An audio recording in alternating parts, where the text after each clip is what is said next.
Welcome to the deep dive.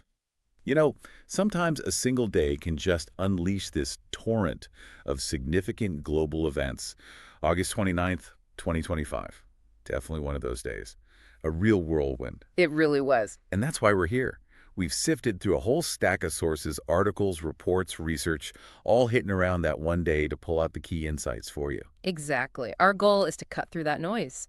We saw unexpected legal rulings shaking up trade, critical health breakthroughs, escalating conflicts. We want to help you connect those dots. Yeah, understand not just what happened, but why it's important. Right, and how these things that seem separate are often, linked. So get ready for a fast track to understanding a truly packed day. Okay, let's dive in. We'll start here in U.S. because there was just this flurry of developments really highlighting that constant push and pull between the White House, the courts, and Congress. A lot going on domestically. Sure.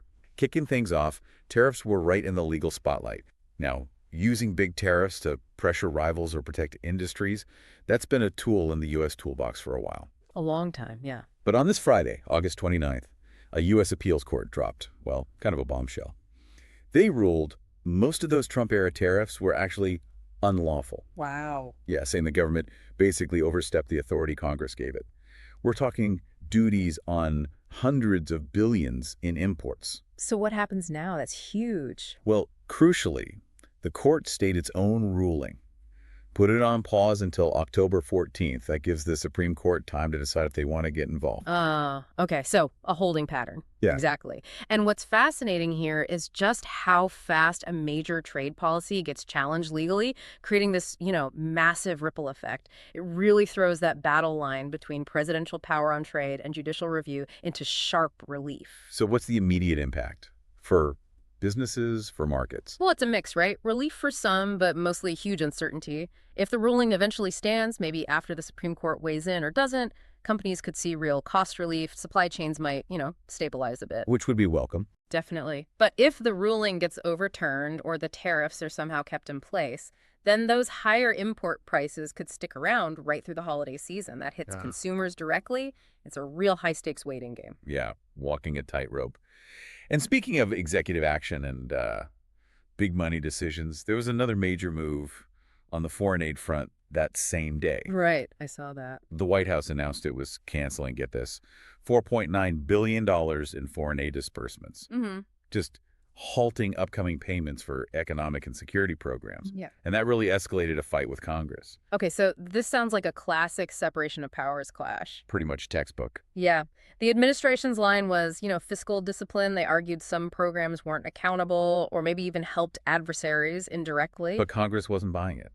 Not really. Leaders from both parties basically called it an unconstitutional power grab, an end run around Congress's power of the purse, appropriations. And the concern there is? The worry is that pulling funding like this so abruptly undermines U.S. leverage abroad. It damages longstanding commitments. And this is happening when, other global powers are actively courting partners. So allies, aid groups, they're probably scrambling. Oh, absolutely. They're trying to figure out the impact on everything from health projects to security assistance. It just raises big questions about U.S. reliability on the world stage. So connecting these dots, we have the courts potentially reining in the president on trade while the president pushes back against Congress on spending. A real tug of war. Exactly. Checks and balances in action, I suppose. And staying with these big policy shifts, let's look at a really unusual one, Secret Service protection. The administration decided to end protection for former Vice President Kamala Harris. Whoa, really? That seems rare. Usually that protection lasts for years after leaving office, right? Typically, yes. Yeah. Especially for someone at that level. The decision was revealed on the 29th, and it immediately kicked off a debate. I can imagine. About precedent, risk. All of it. Supporters framed it as, lawful, cost-conscious, maybe reflecting current threat levels. Yeah. But critics jumped on it, calling it punitive, maybe even dangerous, given how polarized things are. Yeah, security experts must be weighing in. What happens if federal protection ends? Local police, private security. Right. And experts noted that local law enforcement and private firms just don't have the same capabilities, the same intelligence network as the Secret Service. So a really charged decision. Definitely sends a message, one way or another. Okay, now here's where it gets really interesting, I think. The world of public health and medicine saw some major shifts, too. And health agencies, they've been under such intense scrutiny since the pandemic. Yeah, any change there gets a lot of attention. So first, the CDC, the Centers for Disease Control and Prevention. Big leadership shakeup. What happened? Health and Human Services Secretary Robert F. Kennedy Jr. fired the director, Dr. Stephen Monares. And then he appointed his own deputy, Jim O'Neill, as interim director. Now, O'Neill's known for having a, let's say, deregulatory perspective from past roles. Okay, so that appointment itself signals something? Potential shifts in direction. Exactly. It immediately suggests potential changes in CDC priorities. Things like vaccine policy, how they do disease surveillance, maybe emergency response posture. And the reaction. Supporters, critics, well, it's split. Supporters hope for maybe faster decisions, less bureaucracy, but critics are really worried. They see a risk of political influence potentially overriding scientific guidance. Especially now, with budget pressures and ongoing outbreaks. Precisely. It just highlights how crucial stable leadership and scientific independence are for an agency like the CDC. Big questions about its future direction. Huge potential shift. But amidst all that policy and personnel change, there was actually some positive news from the FDA that same day. 2 significant drug approvals. Ah, good news is always welcome. First, for Alzheimer's. The FDA approved an injectable version of Leqembi, that Eisai Biogen drug. Oh, right, lecanemab, so instead of the IV infusion. Exactly, subcutaneous injection. Much simpler.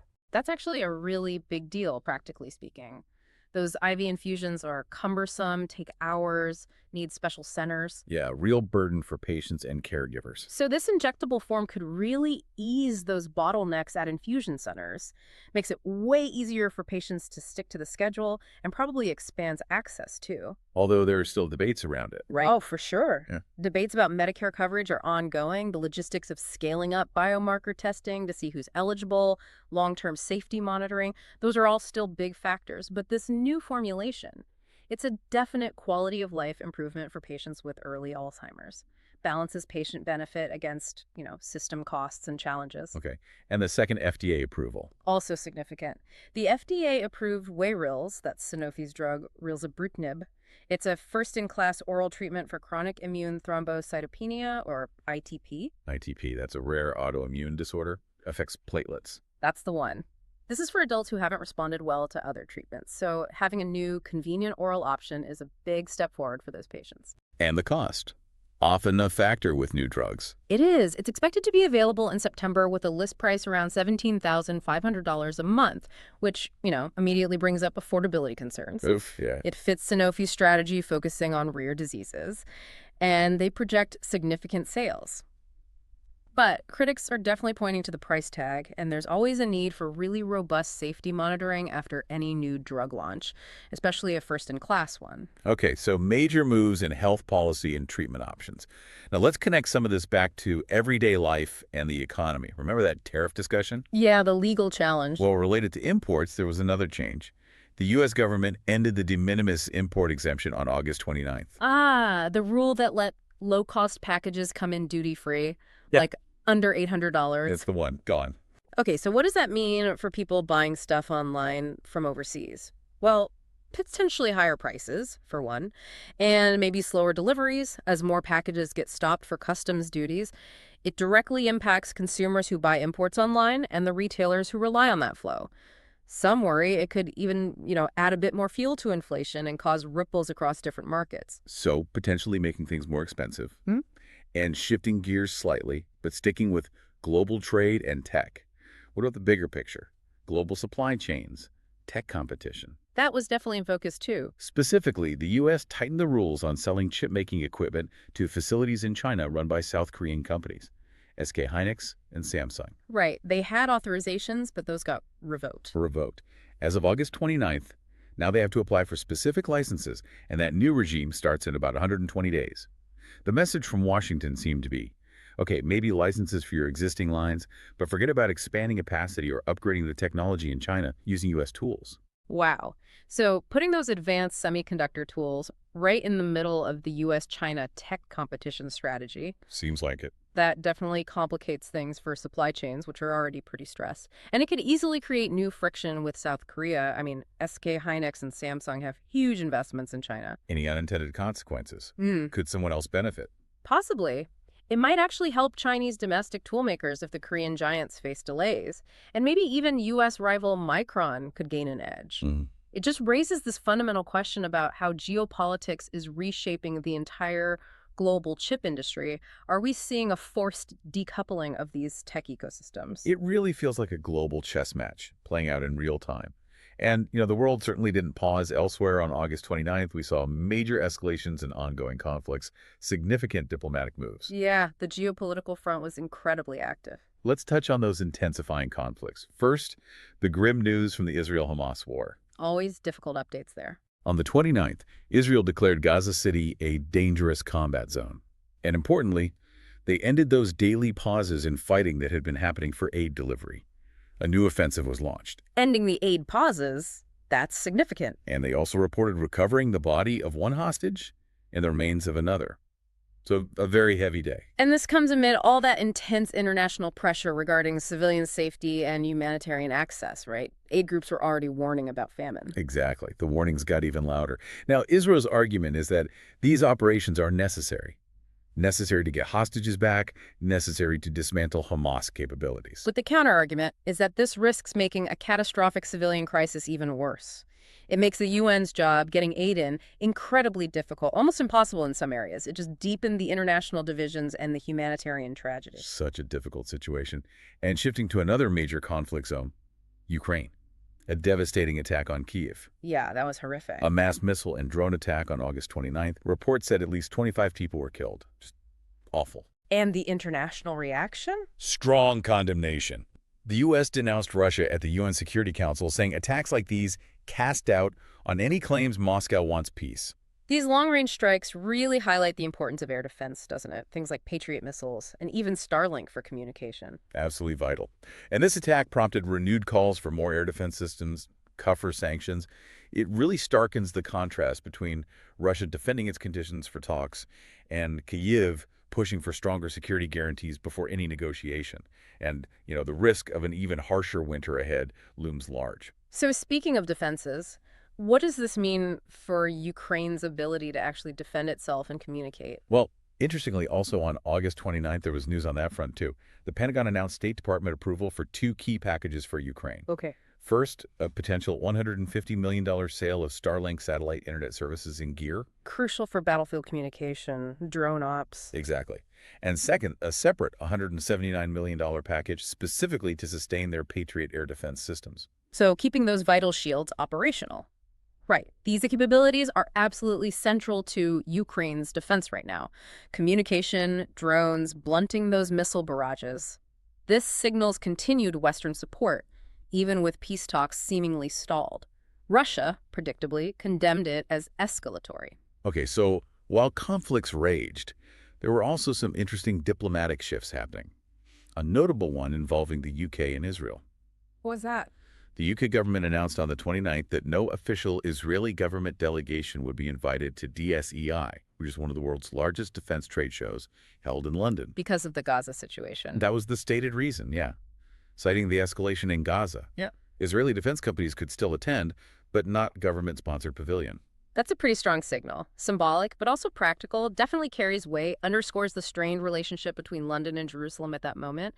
You can see it as the UK trying to apply pressure for a ceasefire and more aid access.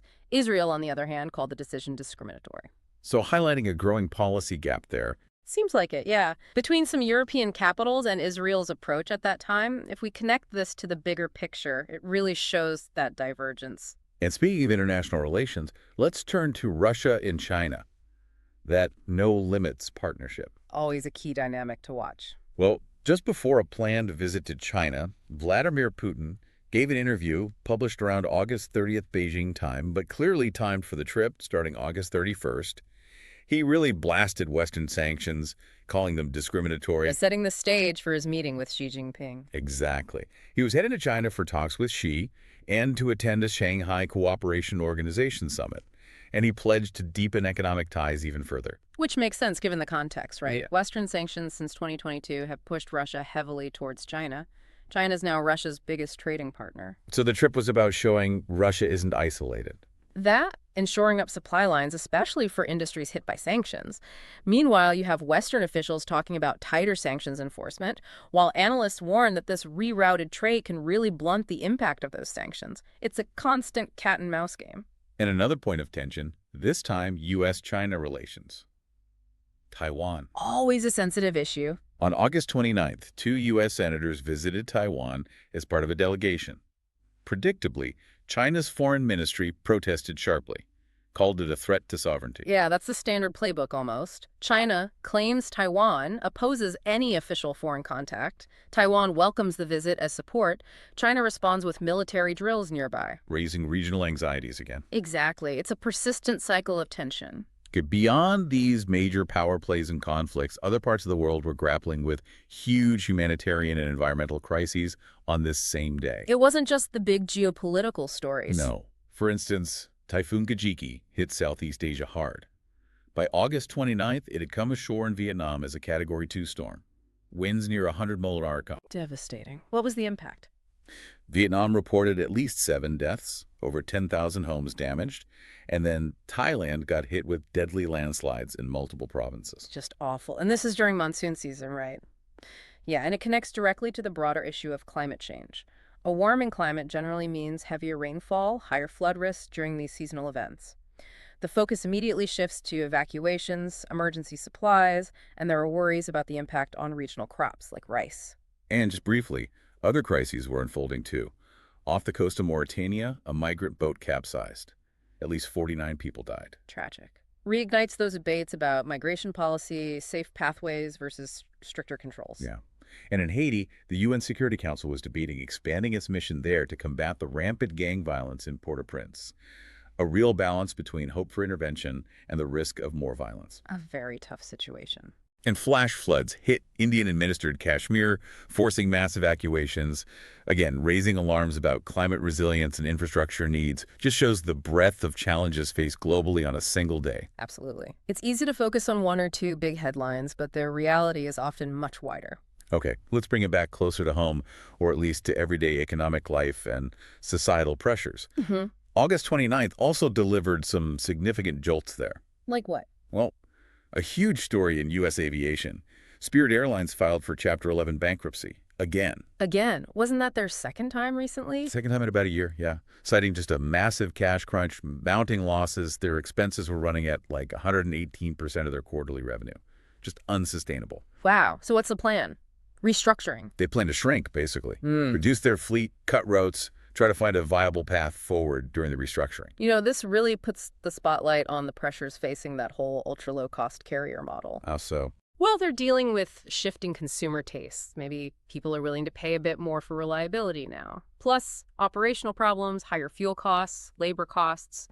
It's a tough mix. So what does it mean for the broader U.S. airline industry? Well, opportunities for rivals, certainly, to pick up planes, routes, maybe market share. But it also just underscores how fragile the economics of budget flying can be. And it probably adds pressure for more consolidation in the industry down the line. It's a really tough environment out there. And connecting that to the wider economic mood, the stock market wasn't exactly cheerful that day either. It pulled back from recent record highs. Yeah, the S&P 500, the Dow, both slid, especially after some of the big chip stocks like Nvidia and Broadcom saw sharp drops. Why the pullback?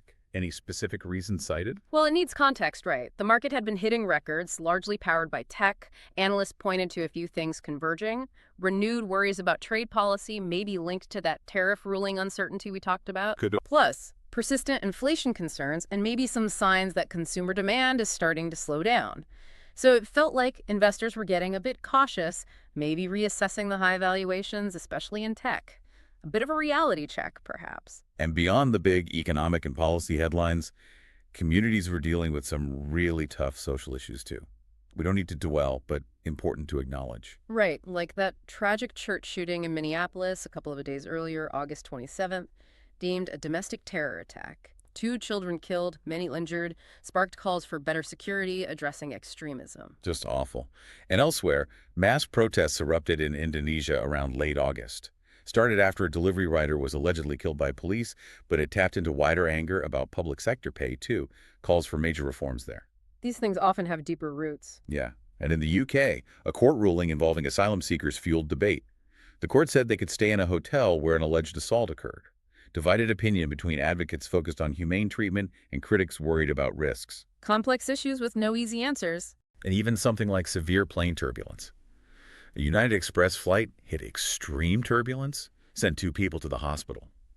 It immediately brought renewed scrutiny on flight safety, weather prediction, and how climate volatility might be affecting air travel. Yeah, that makes you think.